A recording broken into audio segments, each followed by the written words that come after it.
Alright guys, so in the last video we showed that a production possibilities curve that has for an industry that has a constant opportunity cost is a straight line, and we showed that right down here. And then we went and talked about an industry that has a production possibilities curve that looks something like this over here, this graph of y is equal to 4 minus x squared. And we showed, or we didn't show, but we discussed and kind of tried to build some intuition as to what is actually going on with this industry. And this was an industry where it gets harder and harder to produce good X the more and more of it that you produce, and the same thing goes for good Y, that the more and more of good Y that you produce, the harder and harder it gets. So in this video I want to go and try and say, well, it gets more difficult and the opportunity cost is not constant, but what actually is the opportunity cost? So right down here we said that the opportunity cost is not constant as you increase in X. But I want to try and figure out, well, what actually is the opportunity cost and how can we figure it out, and really, what does this matter? And the what does this matter is the kicker, but first we need to use a little math to kind of get a grasp on what's going on. So the math that we need to use is calculus, and specifically we need to take the derivative of the production possibilities curve. And so this was our production possibilities curve right here. And I'm going to go ahead and do the calculation, and then I'm going to show you graphically how this kind of plays out. Alright, so the derivative of y with respect to x, or the first derivative of y with respect to x, is equal to just the derivative of negative x squared. Well, that's negative 2x. So if you remember from calculus, and this may be a little ways back for you, but hopefully it's not too far back that you've forgotten it all, the derivative is it's a lot of times called the instantaneous rate of change.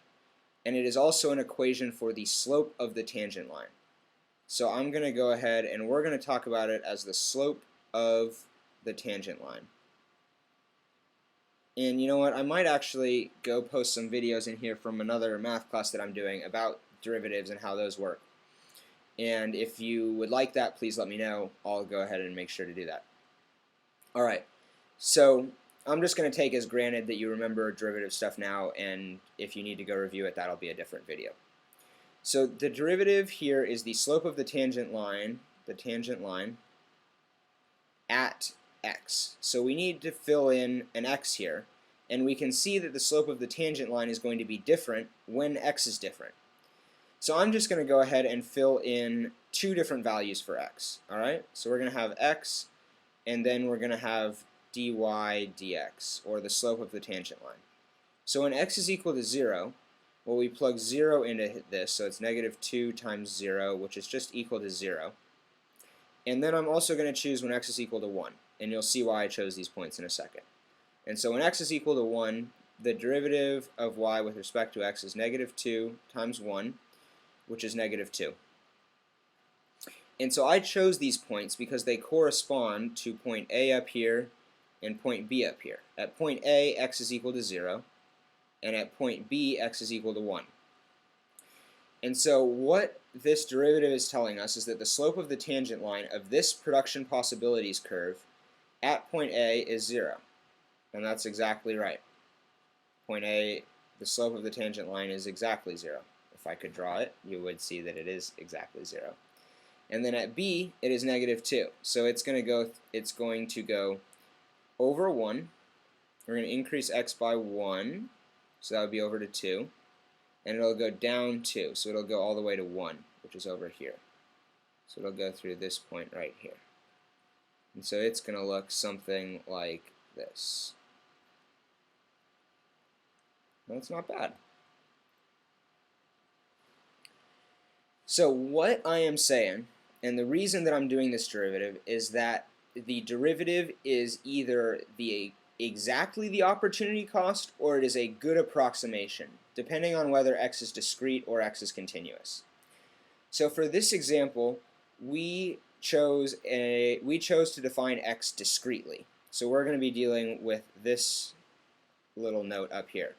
So we said that you couldn't produce, or we didn't talk about producing, a little teeny tiny bit of x. We went all the way from 1x to 2x. We didn't talk about 1.00001x. So I'm saying that the derivative is a good approximation for the opportunity cost of producing one more of good x. So when x is equal to 0, the derivative of y with respect to x is 0. So the derivative definition is saying that the opportunity cost of producing one good x is 0y. And that's obviously wrong. If it didn't cost us any y to produce one of good x, we would be out here at point D, and we can't be at point D. So it's an approximation there, because the cost is 1 y. And so there it's not a very good approximation, but we're going to see at point B that it is a better approximation. So at point B, we know that the opportunity cost of going from point B to point C is 3y. And the derivative of y with respect to x is -2. So by the derivative rule, so we'll put derivative rule,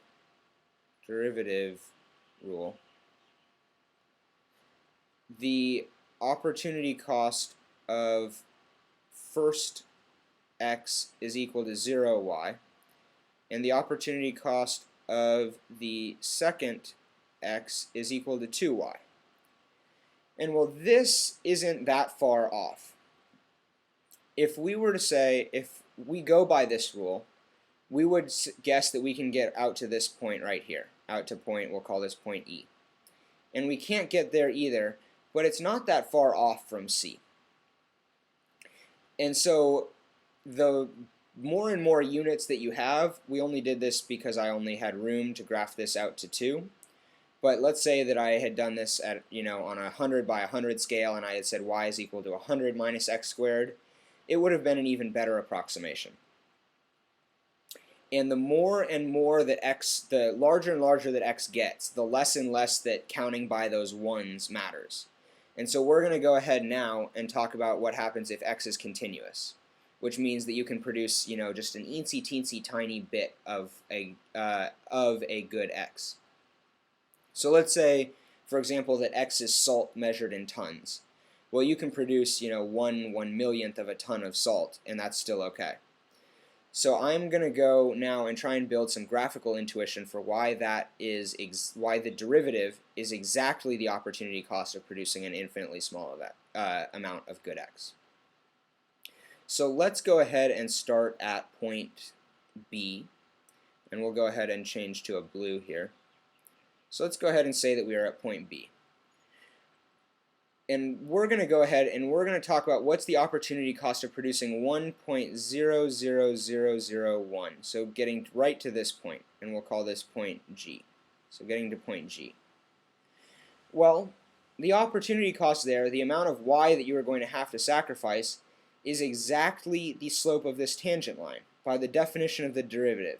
We're going to go over this delta x right here, this delta x that's getting super, super, super small.